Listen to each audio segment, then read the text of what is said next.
So Dave, a 1-1 draw with Wrexham, how do you reflect on that one? Yeah, mixed day. Obviously, I think it's really good we got the point. We needed the point, to be totally honest. Ideally, obviously, we would have wanted the 3. And, you know, as the game was finishing, we were probably the team on top in chasing the game. But I think the boys tried to show fight, passion, energy in the first half, but I thought we lost our way as the half went on.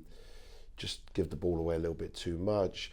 Distances between units and passes become a bit long, which are easy to intercept, and then our momentum went, and there's like started to build, and then all of a sudden there were, like, we built in anxiety in the stadium.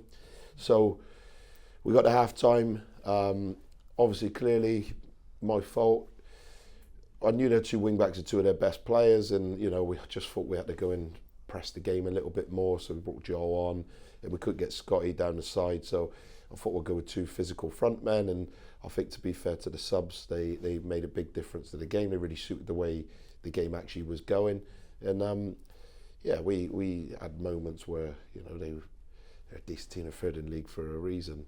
They had chances, but I thought we got the ball to the outside centre back, carried the ball high. We tried to deliver crosses, and in the end got our goal. But it's a satisfying point, but there's still loads that we need to work on.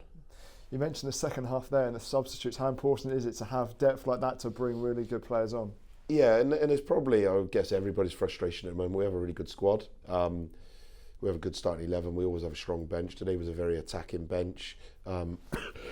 Sorry. So it's really, really important, because we had to change the flow of the game. The first half, it wasn't good enough, really. So we needed a bit more of a threat, a bit more power today. I think that was important, especially Wrexham, big, strong, powerful team. And they made a huge impact. And even Shaq, right wing back at the end, I thought, let's open up. We needed the equaliser, but I was hoping if we get the equaliser, we might go on to win it. And we got 2 wingers as wing backs, and we just went for the game, because I think the fans deserve that. They want us to attack, and a massive thank you to them today, because I think they got us through it. They were absolutely brilliant today. So hopefully it's a little positive step, and they can have a nice Christmas and look forward to what's going to come on Boxing Day.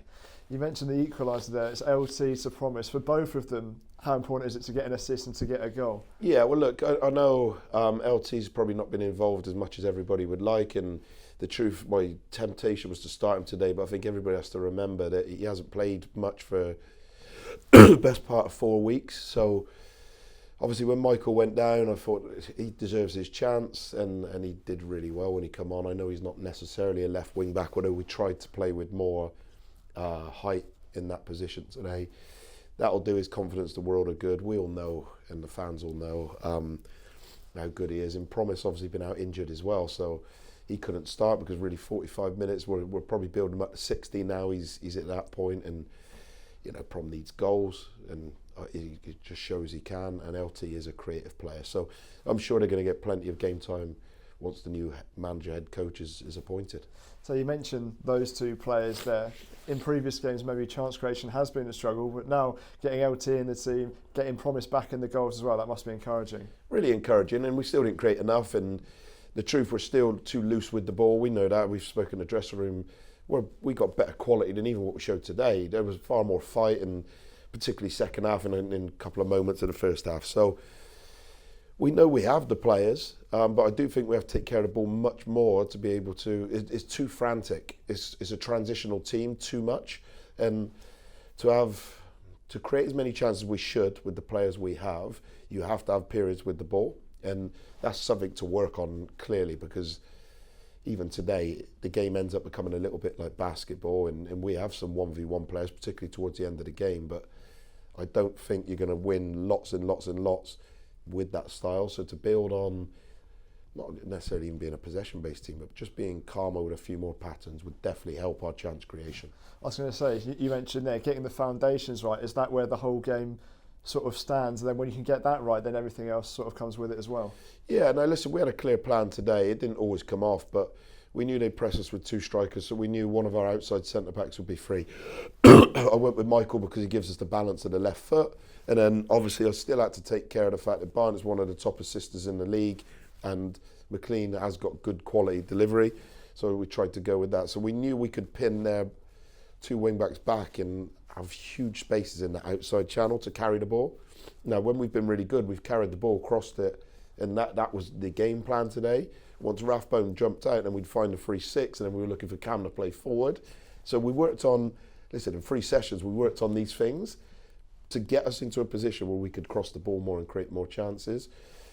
It didn't always come off, particularly first half. I think towards the end of the second half, it was really starting to become quite regular patterns. So this group can do it. It's clear. They show it in patches, but we just have to show it in more consistent blocks. And how important was the fight and desire today? Because with 5 minutes left, they still believed and got that equaliser. Yeah, listen, no, it's really tough because I said the other week when I had to take the Leyton Orient game that obviously there was no fight and no passion.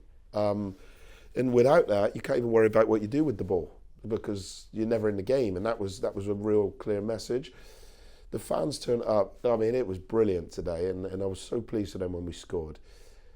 You have to show that as a minimum. That's a minimum requirement. Like, they don't step onto the pitch if you're not going to show that. Now, they did today. And even when it wasn't going so well in the first half, I thought they were still committed to the calls, just lacked a little bit of decision-making or quality at times. So we've got a really good group. They do really want to do well. We just need to get some structure in certain areas of our game, and I think we can win plenty of games this season. And final one for me, how important were the fans today? Because it felt after getting the equaliser, they're going to push you over the line to get the 3 points. Well, they sucked it in. They did. They sucked the ball in the end, and they were. I mean, I thought they were brilliant. The noise was amazing, and even before we scored, I think we had a cross, a bit of a scramble in the box. We didn't actually get a shot off, or maybe it was a block shot, and the noise, and you could visibly see. But we have to bring it to them. That's our job, is to bring the energy to the crowd, and we don't, but we showed it we can, and we showed it we're willing to, and I think when they do, you clearly see Bristol Rovers fans respond really, really well. So that's got to be the aim going forward, and if we do that, listen, as a whole club, it could be an exciting place to be in time.